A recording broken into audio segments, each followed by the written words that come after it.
Welcome to the women's locker room.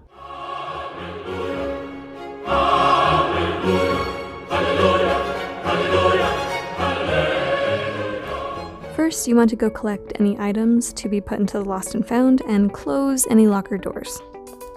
Second, we usually dust mop. Unless you know you want to dust that day, then you want to dust before you sweep that extra dirt up. And you want to dust mop everywhere that the mop can fit, including the bathroom areas, everywhere except for the shower areas that are going to be really wet. Also, if your dust mop starts to gather a lot of dirt, one helpful thing that I found is if you shake it off underneath the benches where the mirrors are, then when you go around, you know exactly where to sweep those piles up, and it helps to remind you to sweep underneath those benches.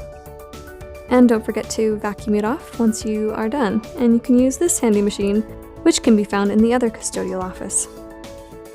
And then, like I mentioned earlier, you're going to want to sweep any areas you couldn't reach with the dust mop, which includes underneath those benches, in the bathroom stalls, and just around corners. You can even sweep behind the trash cans.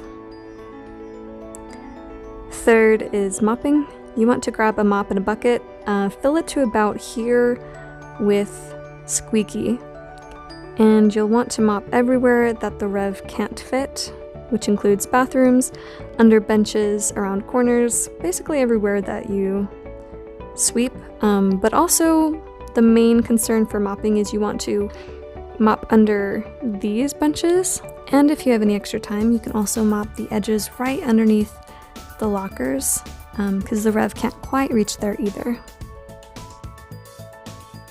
You are also going to want to make sure that the swim team room gets cleaned up. So that it's hard to tell when it's actually clean, because everyone's stuff is everywhere and you don't really want to try to move their stuff because it's, theirs. But if there are any towels on the floor, you can pick those up and put those in the bin. And just sweep and mop wherever you can, and you can even dust. Alright, now for glass and mirrors, you want to get a water bottle and some rags. You want to spray directly onto the mirror itself in a really nice and fine mist. Also, to speed up the process, instead of a microfiber rag, you can use a flat mop.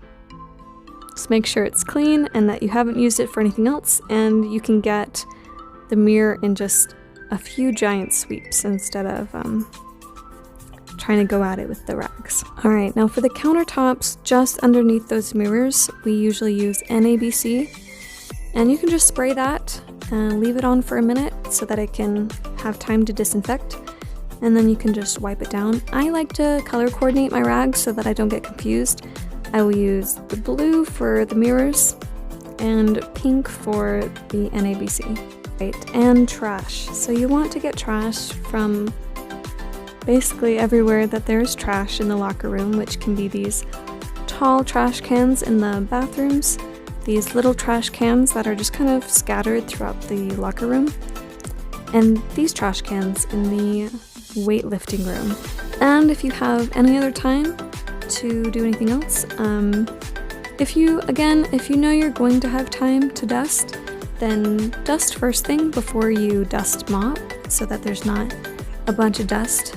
If you've done all that and you still have extra time, then you can do drains, which just means putting on a pair of gloves and reaching into these holes where the shower area is and pulling out hair.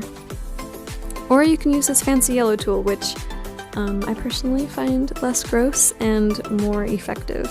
And besides that, you can do CSL on the shower heads. You can find just other corners and crevices to clean up. Besides that, yeah, those are the basic duties of the women's locker room. There are a lot of other tasks that a wonderful lady named Nancy does and is in charge of, but I kind of want to make that a separate video because she has a lot of really nifty just tips, tricks, and details for how to get the best cleaning done. So yeah, try to go find that video. So yeah, that is the women's locker room.